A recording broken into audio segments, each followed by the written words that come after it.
Okay, greetings and welcome to today's educational program, Managing for Quality Lecture Series number 6, Organizational Learning, Triple Loop Experience.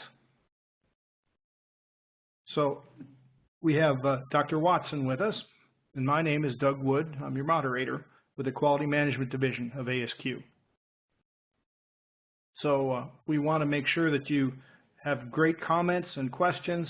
We have a chat window, but please use the Q&A section to send us questions, and we will answer them at the end of this.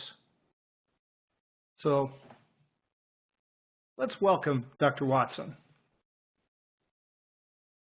Dr. Watson has degrees in management, law, and industrial engineering.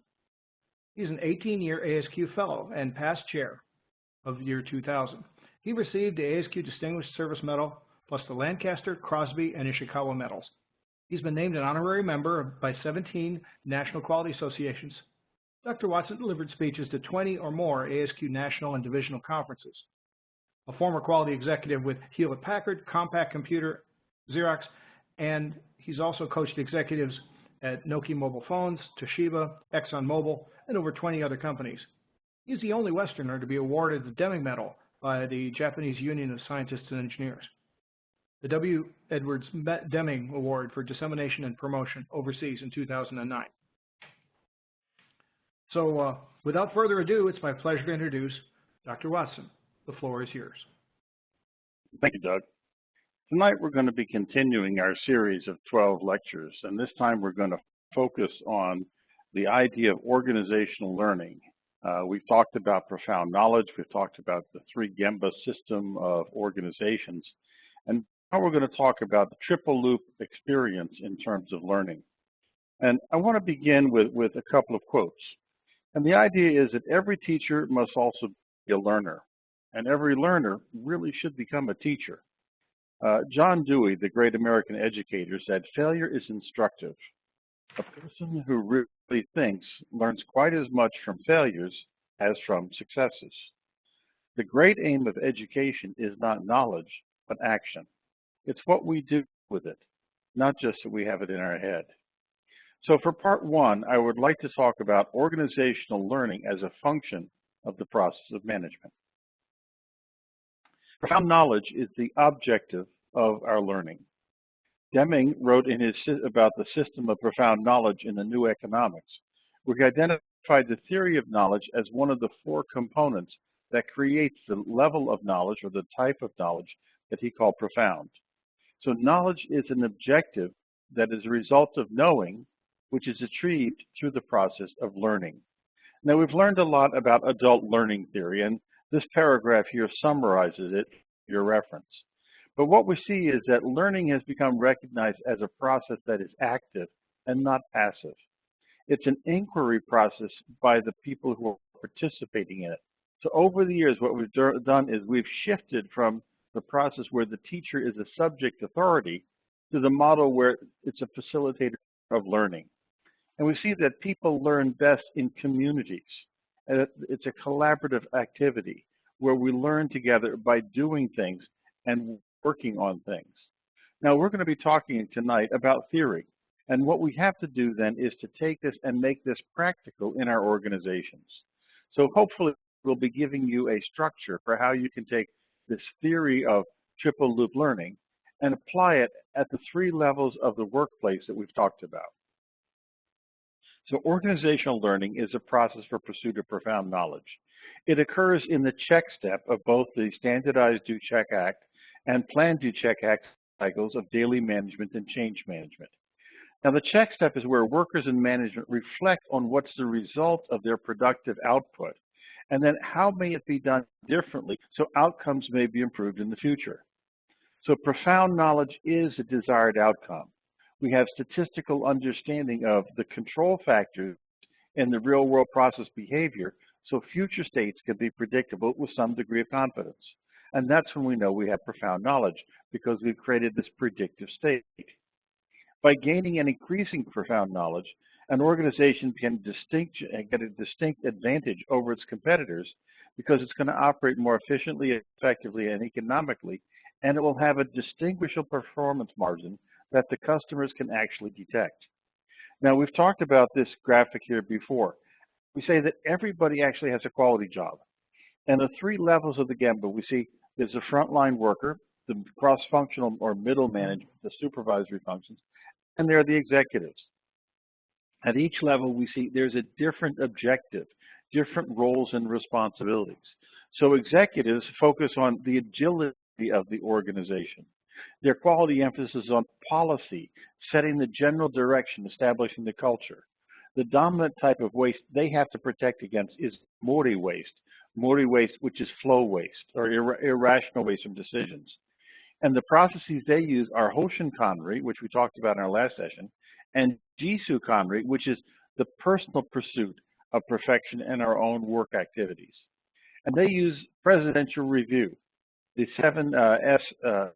S7 strategic methods of planning, cross-functional teams, and here the coach is typically a master black belt or a chief quality officer. At the middle level of the organization, the emphasis is on harmony or flow. And here the type of waste that it tries to protect against is mora waste. And here we see kaizen kanri, hinshitsu kanri, or quality control, jisu kanri, and the idea of, again, continuing this pursuit of self-control in our management process. We see some of the quality improvement activities here are a gemba walk, 5S for managers, and project teams. And here the coaches tend to be black belt who can work across the functional areas. At the front line of the organization, where we talk about gemba 1, the primary objective is getting discipline. And the quality emphasis is driving towards perfection. And the type of waste this is working primarily for is to reduce muda waste. And we see that the ideas of the improvement projects here are nichijo kanri, or daily management, hinshitsu kanri, quality control, and again, jisu kanri, self-control of the workers. And so we see that their inspection methodology is self-inspection, 3S for workers, quality circles, and here the coach is most appropriately a green belt. So the question as we look at is, how are these roles changing as we go across the different levels of the organization? Everyone has a job to do, and we have to learn differently at each of those levels. Now, we take a look at these three levels. We see in gemba 1, the focus is on workers, productivity, performing and operating work, thinking about flow efficiency, emphasizing quality and efficiency, getting work right the first time in a team approach that's a work group, a cycle, or a circle rather, or an intact work team. At gemba 2, we see the focus is on the external customer. And here we're worrying about work priorities. Are we getting things done in the right timing for the external customer? So the dominant function we have here is supervision or management. And the emphasis is on productivity, serving the customer, and the team approach is about programs or projects. Finally, at gemba 3, where we have this executive level, the customer emphasis here is the owner. And instead of work productivity or priority, now it's work profitability. And this type of dominant function here tends to be command and control. And the performance is looking at resource efficiency in terms of how we use the resources of the organization. Its performance approach is financial, and the objective is get the business results. This is typically done through committees or councils. So the nature and structure of these three gemba levels change in focus and content. Thus, their basic development requirements are distinguished and aligned to appropriate learning objectives. And this is one of the things we'll see is that as we take a look at this structure of the organization, we need to have a different model or a different way of thinking as we're trying to understand how learning occurs across those three organizational levels. Now, when we take a look, we've talked about process maturity. And we've seen that we have a 10-level model, if you will, or maturity levels of model. And the first 4 levels are about the process foundation, identifying processes, mapping processes informally, managed by functional managers, and processes owned, process ownership assigned to cross-functional processes. This is the foundation of the daily management system. The process analysis phase is we can map the process formally, we have the measured, and the process measures are related to the business measures, And then finally, we see work processes are linked to business processes. And that is the daily management system. Levels 8, 9, and 10 are the system's integration phase. And this is where we see hoshin actually operating. So this is process improvement projects chartered by management, business improvement projects aligned to strategy, and then finally at the highest level, business improvement projects are identified in the strategic plan. And that means that we are looking forward and planning what we will have ahead in the future. So here are the questions. What do we need to know? By what means will we learn? And how will we know that we have learned? So this is the concepts that we have in terms of organizational learning. Now we start seeing that if we're going to manage by process, then we have to have improvement cycles that result in lessons learned. And we'll learn how to work together, how to design structure that allow processes to be integrated into systems, how to apply the systems of measure so work can be predictive across the processes, how to assign decision-making rights to control performance, and how to forecast future performance based on design of the system. So this is going to be what we need to have as a structure. Now, just to give you a thinking concept, here is how Toyota actually applies this. Toyota has 8 to 10, if you will, different levels of learning. And at the very beginning, in the orange here, this is what they call their education process. And in education, they begin with ignorance, then they learn knowledge by lecture and study, they reinforce the knowledge by discussion, and then they actually do training, instruction, and simulation, where they're actually learning by doing and working with their hands. And this education perspective is focused on eliminating costs. Process maturity level 5 is a practice phase, doing. At this point in time, the worker is able to conduct standard practice. And many workers will stay at that state for a long time. As they start learning how to teach, they will become the water beetle, for instance, helping out on the production line. Or maybe they'll grow into becoming a supervisor. And now they can standardize and improve the work that they're doing. And at this level, they're teaching others. And that's part of the sharing process. When they get to the next level, they're able to instruct to the level 6, which is the level below this, and they are the instructors or managers. And this is the role of the supervisor, managing the culture of that organization. And finally, they get to manage in the global level, facilitator, leader, and this is guiding the change. And that would be the plant manager and above in this organization. And the emphasis on all of this is on profitability of the organization. So Toyota has this process starting at the bottom to build this maturity, just as we were talking about with the 10-level scale. Now, the focal points for discovering knowledge in this are in this way, that 30% of knowledge comes from formal classes, educational training, but 70% comes from the practice of the work. And so work has to be made practical. We have to have exercises, the do function of the work. And we also have to have reflective thinking so we can stimulate our ability to learn on the job. If we're always doing, we don't have any time to actually check the process, and in that checking, learn what went wrong, and from that learning, move into some other corrective action or better way of doing things. So learning occurs when we fail and correct mistakes. If we succeed and we do nothing differently, we haven't learned. We've only reinforced what we had done before. And that's good at some level, but it's not learning. So we have to focus on learning about processes using evidence-based measurements, and we have to accept responsibility for self-development. That means that we are conducting a continual inquiry into why things have gone wrong, so we can understand what lessons need to be pulled out of this experience that we're developing. Now, Deming talked about profound knowledge in his 1994 book, The New Economics. In 2018, I wrote my doctoral dissertation about the theory and practice of profound knowledge. This is not quite Deming's concept, but it's very close to it and brought up to a more modern way of looking at things. So profound knowledge is statistical understanding of control of real-world process behavior, so future states may be predictable with some confidence. And Deming identified 4 components, 4 aspects. First of all, he called appreciation of the system, but it's really more than just appreciation. We have to understand the context in which work is accomplished.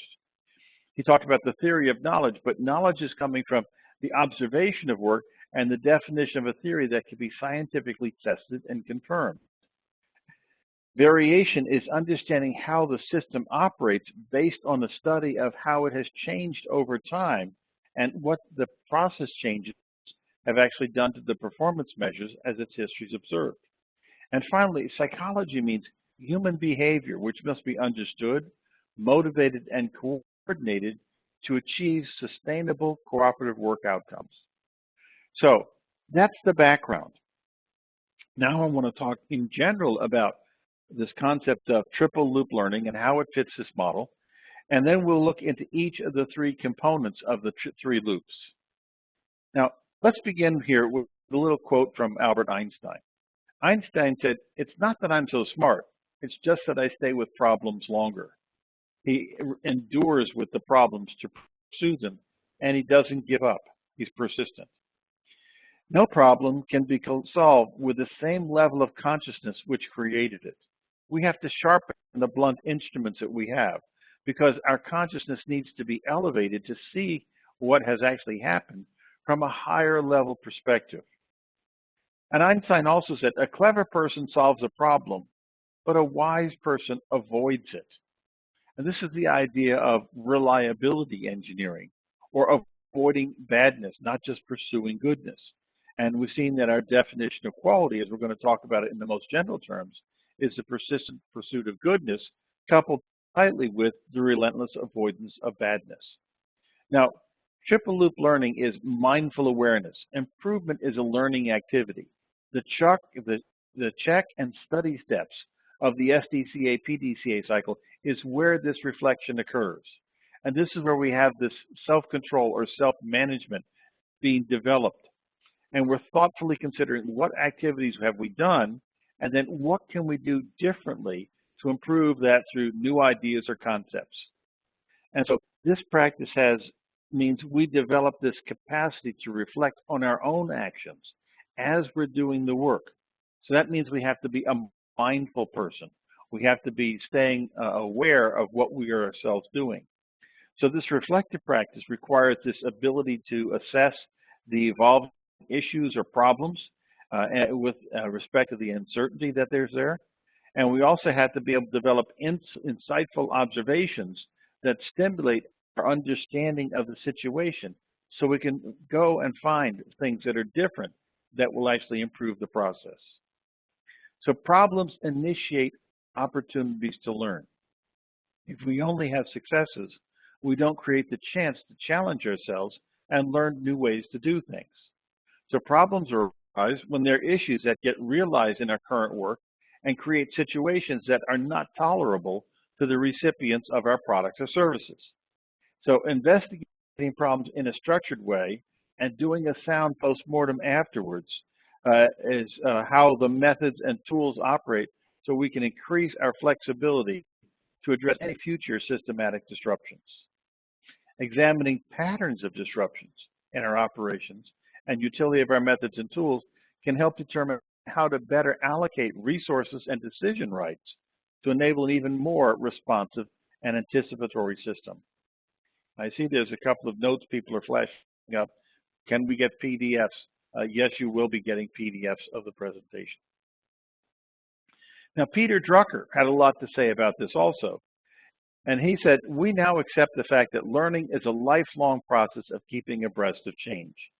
And the most pressing task is to teach people how to learn. He also said, management is doing things right. Leadership is doing the right things.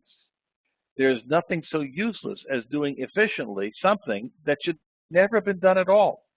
And it's more important to do the right things than it is to do things right. And he said, there's 4 questions that we have for reflection. Are we doing things right? Are we doing the right things? Are we doing the right things in the right way at the right time? And then how do we decide what is right? So this is how we structure then the triple loop learning process. We begin with the process action that produces results. And this is the gemba 1 loop. We're asking this question, are we doing things right? This is single loop learning. It's focusing on the content of the tasks we do. Double loop learning is not about processes, it's now about the business. And we're asking the questions, are we doing the right things? And these are gemba 2 decisions. And here we're trying to understand what are the assumptions behind the actions we take. Are our methods and tools good enough? And gemba 3 decisions are about the strategic context. And how do we decide what is right? And this is cultural learning that tells us how we are actually going to put our organization together so it can be sustainable over the long term. Now, what I want to do is look at each of these in a step-by-step process and go through and describe what each of the levels of this learning cycles are about. So loop 1, we begin with SDCA, the daily management system. And this learning loop is executed in the check step of SDCA. So in gemba 1, we're talking about the process of doing routine work. We have 2 jobs, do work and improve work. So this is the world of Kaizen in routine operations. And we spend about 80% of our time doing work and maybe 5% checking, 10% adjusting, and 5% standardizing. About the only thing that's constant in that is the 80% of doing. That's the value-adding work that's performed. Now, we start with the check step because we have to understand where we are before we can actually write a standard. And so we begin by a process of learning and reflection and self-examination. So this gemba 1 process is focusing on results and the loop about evaluating the outcome of our tasks. So gemba 1 concentrates on muda waste. The losses come from quality or flow inefficiency. The internal impact of productive losses is very high in this cycle. And we see removal of the muda waste is delegated to the workers because that's where we see most of this muda waste happening. Now, we learn by managing our work processes. So we learn from working experiments, conducting 1,000 little experiments in the work process to see what would happen if we did this differently. And we reflect then on what do we do to find a better way.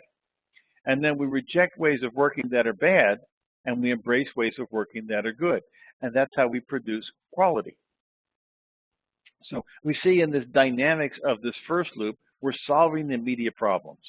This was developed by Harvard psychologist Argyris, and he defined single loop learning as detection and correction of errors. And so we see that there's process elements here, and it's about getting standards, putting discipline in work, reviewing the quality of the work we do, implementing corrections, designing preventive actions to eliminate, and then changing the work standards. So the lowly work standard is controlling the quality of this first learning loop. Now, when we see these elements, we see that the why is we want to create consistent, predictable performance objectives. All the workers are involved. We're standardizing, problem solving, and doing process improvement. It's happening in the daily work process execution, and it's integrated across all working processes. We use lots of methods, so work standards, problem solving, continual improvement, ISO 9000, lean, Lean Six Sigma, Deming, and we're looking at eliminating waste and defects in all of our processes. Now, loop 1 is about learning about the past and the present. As Duran said, without a standard, there can be no improvement. So experiential learning occurs when knowledge is transferred by direct participation in action learning environments. It's not passive. It's not formalized or, I think, fossilized school-based learning. A person's confronted by a real-world experience and learns from the outcome of that experience. We also see that this type of learning tends to occur on the job, where the knowledge transfer occurs as work that's done to overcome failures and mistakes. And this reflective process of examining standard work while doing the job is really the cornerstone of what we see as single loop learning. Double loop learning is the improvement process that occurs at actually all levels. And we see here that we're concentrating on gemba 1 plus gemba 2. And we see now what we've done is we have added this fact that when we cycle SDCA and we come back to the check step, if we have a need for change in the process that goes beyond the decision rights of the workers or beyond the resources that are budgeted to their use, then we have to go into the PDCA cycle. And this is now engaging gemba 2. So this is the process of driving change management. And here we see these changes happen one project at a time. So this is the second loop of learning. And we see now this is the PDCA cycle happening. And so we see in PDCA, we're talking about gemba 2, and now we're talking about the process constant. We're asking the question, are we doing the right things? This is the Drucker question. And gemba 2 focuses on motor waste. How is the flow going? Are we getting the flow right so that it's smooth and operating across the system? Losses here come from non-aligned workflows, and removing motor waste is a cross-functional task because we start seeing it happens within functions and then across the functions. And this tends to be the job of the people who are working at the professional level of the organization. We apply evidence-based thinking, and we seek continual improvement. And we're pursuing then a total systems approach, not just little isolated islands or silos in which the work is being done. In the second loop learning, we're talking about double loop learning. And this is when we're actually questioning our system of learning. Do we actually have the right underlying principles, theories, policies, methods, and tools? So those are the questions we have. And this is typically what a quality management function is looking at. So they're going to be developing standard problem-solving process, risk and failure analysis, standard performance measurement systems, planning systems, standard method to link and align improvement projects, a standard vision to deploy for change, and also a standard process for change management. We take a look at why, because we realize we have to improve to remain at the standard of state of the art. Because systems degrade over time. Just like our bodies tend to degrade if we don't exercise and eat properly, so does our organization. And the who that's doing this is the professional staff who's working on improvement processes of the business. And that can be quality, it can be business process improvement people, it can be lean, it can be Six Sigma, but basically we're working to develop and improve the standards of success for our single loop processes. And this review is conducting regularly, but not continually. So it's quarterly, biannually, or annually. We're asking the questions.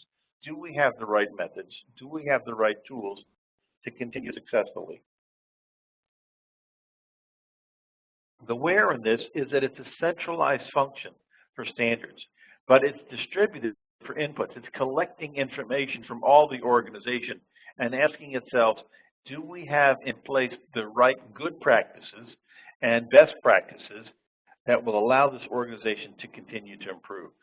So we review lessons learned, best practices, failed projects, R&D post-mortem projects, and we strive to increase the improvement performance effectiveness of our project work to change the daily management system. Now, Duran said, all change occurs one project at a time and in no other way. So the improvement methods and tools which are applied in daily work, it's a supervisory task. A project creates a multiplier effect in employee engagement and commitment.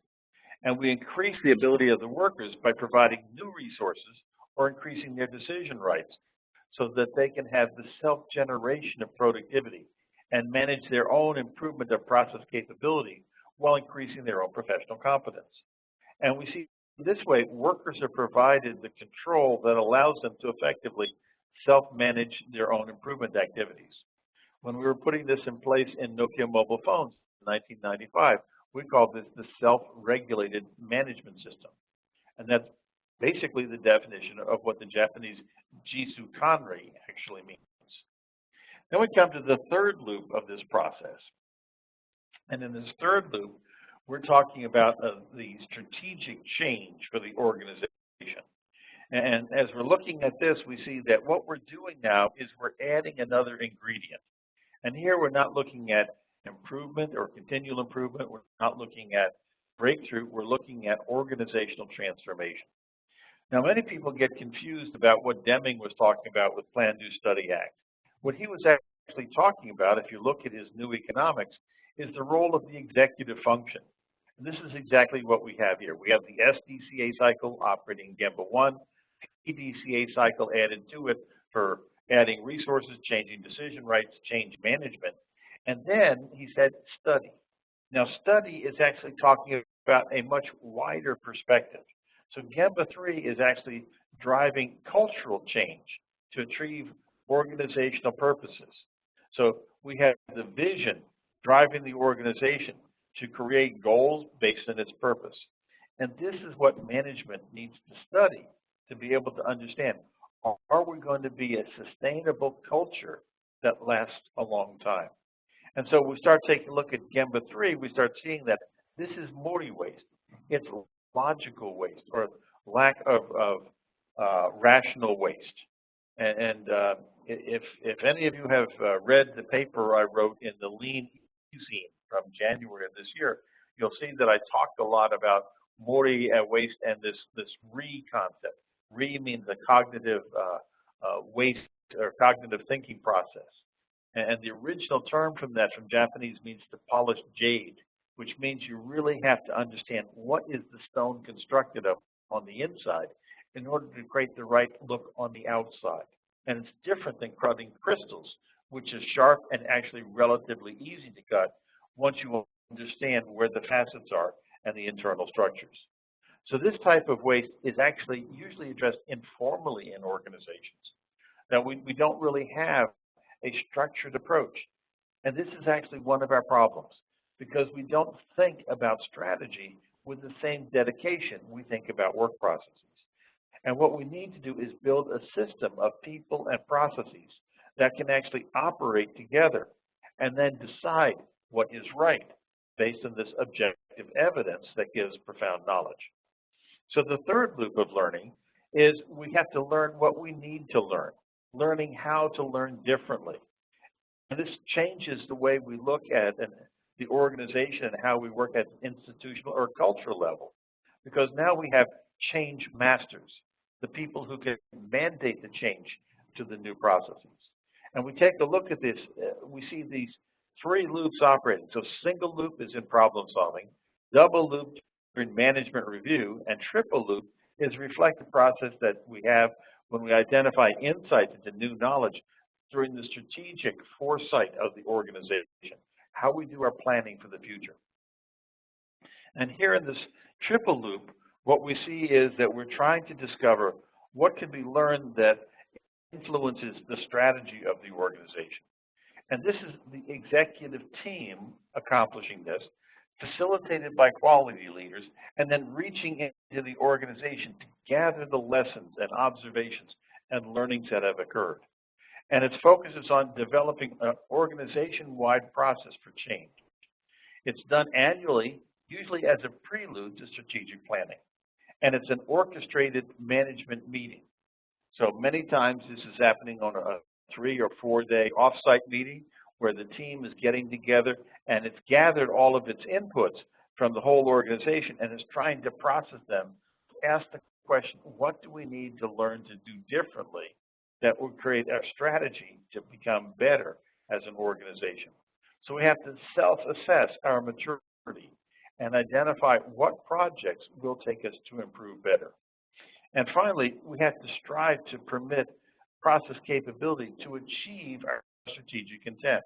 So we have to use this concept of process capability, our performance relative to the requirements of the customers that we are delivering and servicing. So this challenge means we're actually learning about the future. Deming said, one is born with a natural inclination to learn. Learning is a source of innovation. And what we start seeing is learning about the future requires an innovative approach. Can we see new possibilities? Can we imagine strategic alternatives or scenarios or options that create future opportunities or that create future threats? So scenarios create an ability for us to simulate test situations where we can evaluate the current decisions and determine what are the range of possibilities that could happen? And we'll look at different shapes. What happens if we are wildly successful? What happens if we go into a cycle of doom, or we're mildly successful or mildly failing? So what are those different alternatives? And then how could we actually behave from in those future states given what we have today? Will we design an organization strategy that is robust across all of those future possibilities?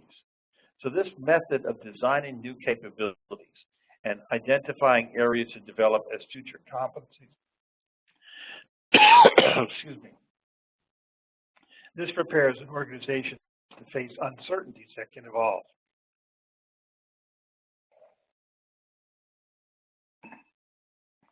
Need a little coffee for this 1 o'clock talk. Okay, so where are we with this? Well, I want to just take a look at this in terms of an old saying from Zen Buddhism. He who has walked 100 miles, or has 100 miles to walk, should think 90 miles is half the journey. Many times we get into the situation where we start seeing we're almost there, and then we give up. And I don't know if you've seen some of these YouTube videos where somebody is, running a race, and they keep looking over their shoulder and wondering where that other person's coming from, and the next thing you know, they're getting past. Well, we should think of the fact that we still have a lot to go when we think we're getting really good.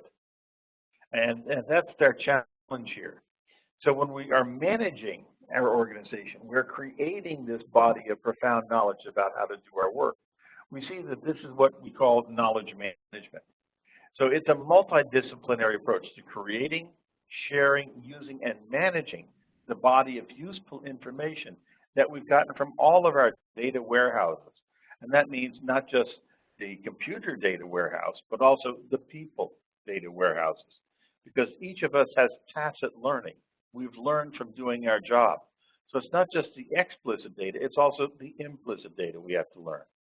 And this store of profound knowledge is gained by learning how this end-to-end business system operates, discovering the drivers of change in the work processes, observing how work processes may change by objective measurement of their variation, and gaining insights into how people can be motivated to manage change and maintain performance excellence. So develop your strategic plan so you learn. Schedule your organizational development. Those are the lessons in terms of this triple loop learning.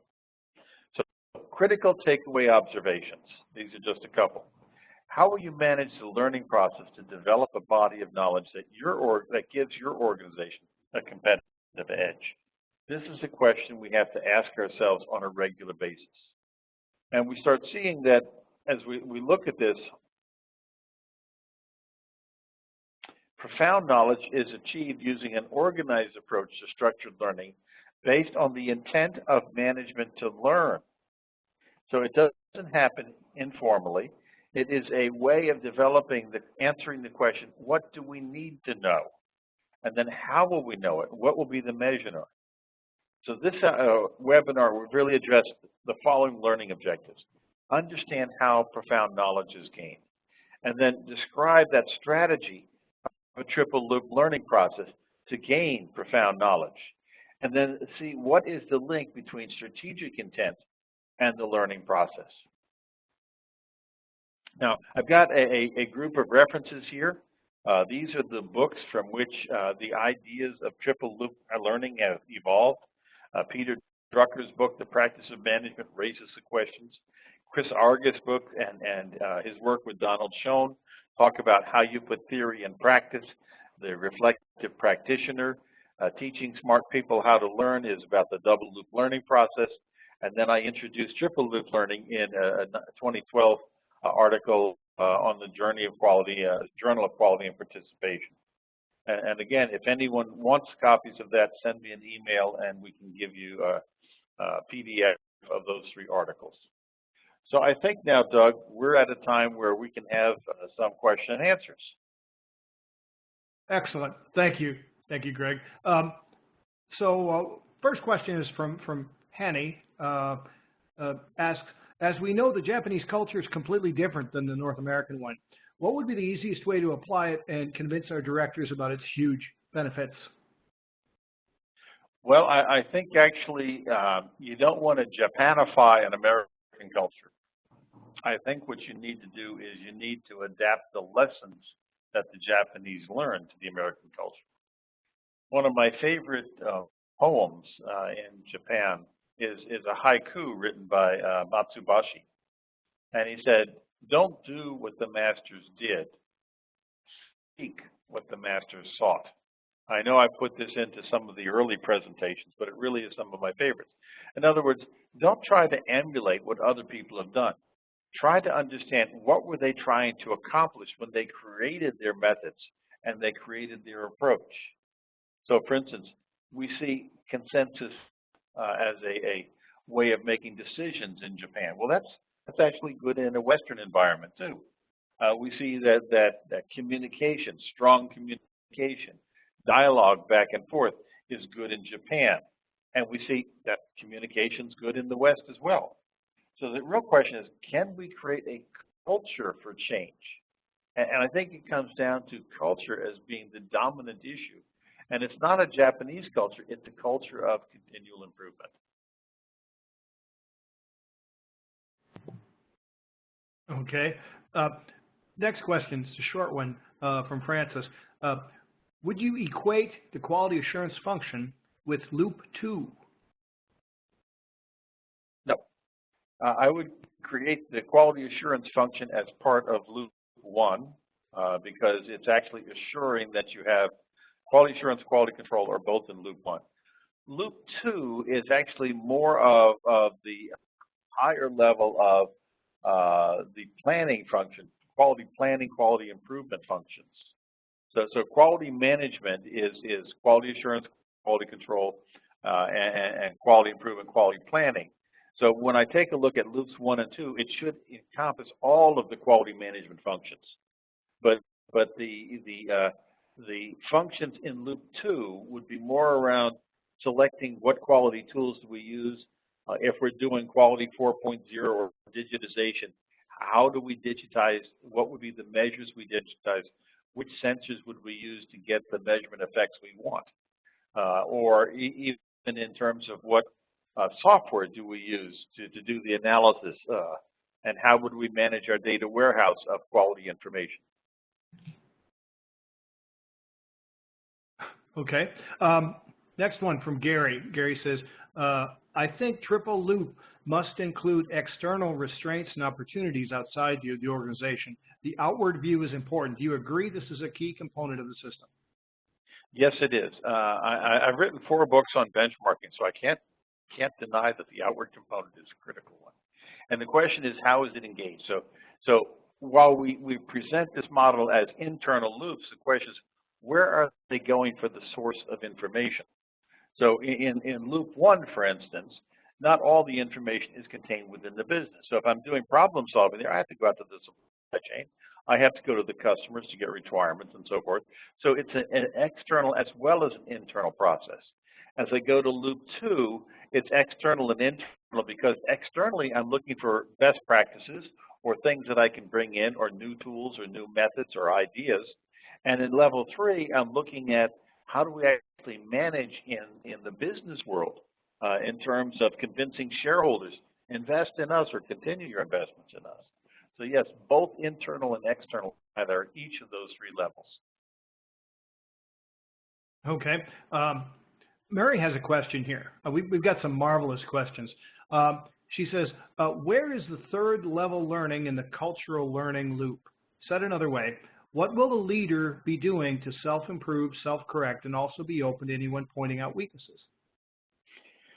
Well, this is actually the challenge of the chief quality officer, or the senior quality person in the organization, is to become a trusted advisor to tell the emperor he forgot his pants.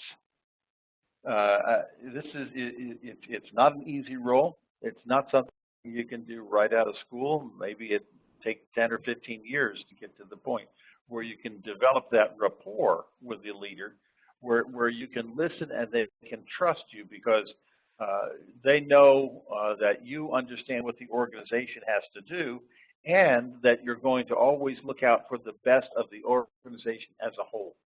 So that means the people in the organization as well as the owners of the organization. So in that triple loop learning, the development of culture, typically the executive in charge should be the architect of this. So next week I'm doing a webinar in Buenos Aires, and we're going to be talking to a group of CEOs. And they asked me to talk to them about policy deployment and culture. And so what I'm going to be talking to them about is actually this idea of how do you bring in this understanding of what the people component of your organization needs to be collectively. And that's what the culture is. As Dr. Duran said, there's two types of quality. Big Q is this organizational culture. Little q is found in Gemba 1. Big Q is found in Gemba 3, or this triple loop. And so these learning processes serve each of the three levels of the Gemba, with Gemba 2 sort of being a mingling or a melting pot between Gemba 1 and Gemba 3. Okay. One question here real short. What percentage of American organizations use the triple loop? This is from David. Oh, David, I'm living in Finland. I would say many organizations would implicitly use the model. I don't know how many explicitly use the model. I know in Finland, I can think of about 20 organizations explicitly using it because I've consulted with them. But I think that we have different learning approaches. I mean, in many of the European companies, which I'm much more familiar with than American, they have entry-level learning, and then they have something like Compass, which is a middle-level learning, and then they have landscape. Landscape is where you're looking at the overall structure. And so that's actually a Gemba 1, Gemba 2, Gemba 3 learning to lead type of approach, which is done in most of the HR organizations.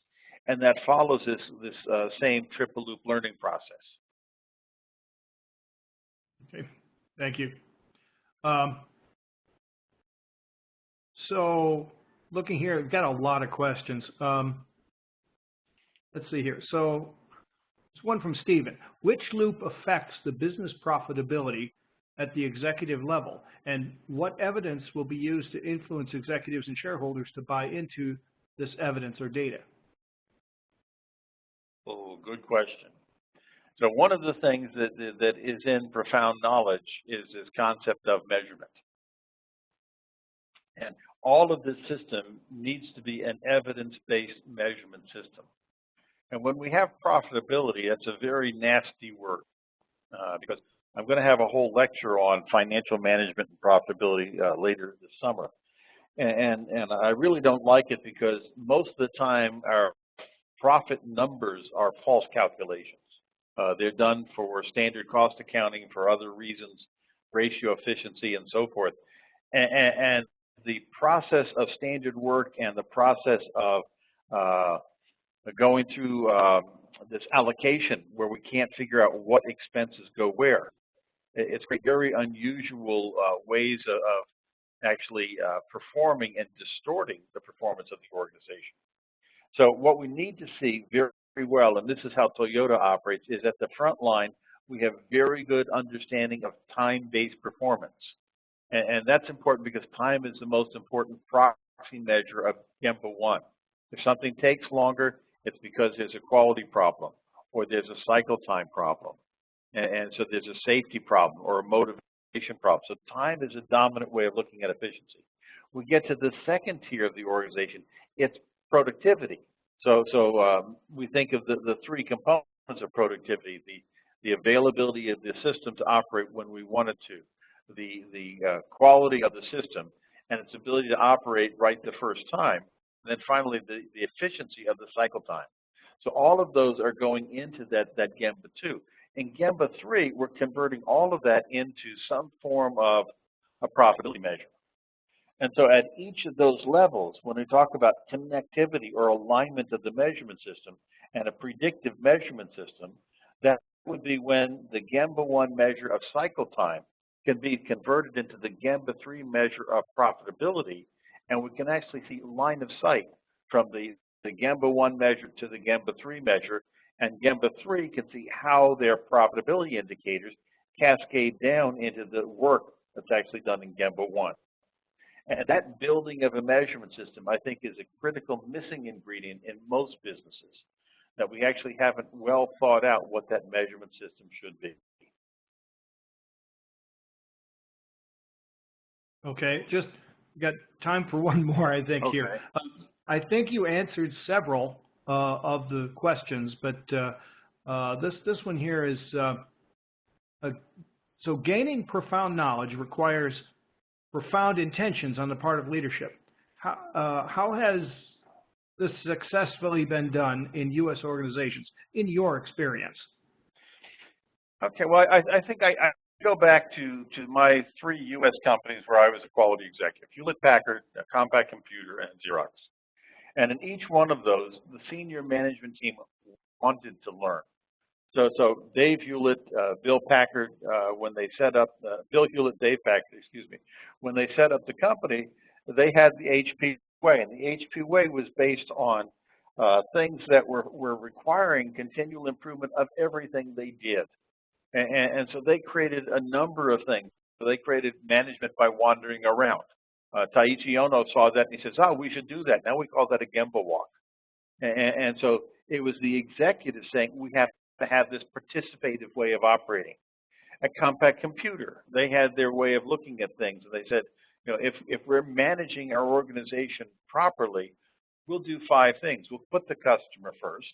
We'll work in teams. We'll do what makes sense. We'll manage by fact, and we'll work towards achievement. And that's achievement, mutual success for the whole organization. And so as you look at that, that became then the structure of how management was driving the engagement. And even in the very first annual report of Compaq Computer, they said in the annual report, our objective is to be the quality and reliability leader in the computer industry. And so that was what they said they would be. And that they meant it so strongly that the name Compaq, C-O-M-P-A-Q, stood for compact and portable. And what was the Q? We put quality in the name before we put it in the product to remind everybody that's what we're doing. And at Xerox, when I was there, we were talking about the 2nd generation of leadership through quality, which they actually called business excellence. And when Rank Xerox won the European Quality Award, that term became a more generally applied business excellence rather than the National Quality Award programs. So business excellence actually came out of Rank Xerox. And what Rank Xerox was talking about, or all of Xerox was talking about, was what they called Team Xerox. 100,000 people using the same tools, meeting the same way, deciding things with the same set of data, solving problems in the same way. That was the cultural structure of Xerox. And so we see companies that were great for periods of time. And I don't believe any company can be a continuously great for very long periods of time. It just doesn't happen. But what does happen is we can have leaders who work together, who pass the baton on to the next leader, and it can continue for some period of time. But leadership can undermine the whole situation. And for those of you who are aficionados of Baldrige, that's why leadership is category 1 and why it gets so many points. Because we need to have informed leadership who are curious. Henri Fayol, who wrote the very first modern book on management, said it's the job of the chief executive to have a continuous intent to improve. So this continual intent to improve, pushing for change, ever upward. And that has to be driven by senior management because that is the dominant component of the culture. Okay. Thank you, Greg. We have so many great questions, and we just don't have time to cover them all. However, please note on your screen you see Greg's email address, greg@excellence.fi. You may send him an email, and he will answer your questions. So with that, we want to kind of try to wind things down a little bit here. I want to reference the upcoming webinars. Dr. Watson is doing these other 6 later on in the year. And we have one coming up in June with Willy van Brand. He's going to talk about Can Quality Save the Planet? On July 28th, Heather McCain will be doing a short session on how to improve your member experience using My ASQ. On August 3rd, we have James Rooney. He's going to give us a talk on basics of root cause analysis, and that's jointly with the now one of the other divisions. Okay, I think it's energy. Yes, EED, Energy Division. That's right. So James is going to be doing that for us. Okay. If you are not a member of ASQ, we would like to invite you to join. There's very few places in the world that you can obtain these resources. ASQ is one source where you can learn about thought leadership. We want to make sure you also know, if you're an ASQ member, to continue this conversation at My ASQ. Be sure to visit it, create your password, and you may get in there. This is an ongoing bulletin board thing, which allows you to get questions answered, contact people, learn new things. ASQ is always looking for new people, and Quality Management Division is always looking for volunteers. So if you want to know more, contact Katie Labeds at gmail.com. That's KATIELABEDZKI at gmail.com. Or go to My ASQ, and there's more information there. So with that, this is Doug Wood, your moderator. I want to thank you all for participating tonight, and you will receive an email in 24 hours. So thank you very much for taking part in this.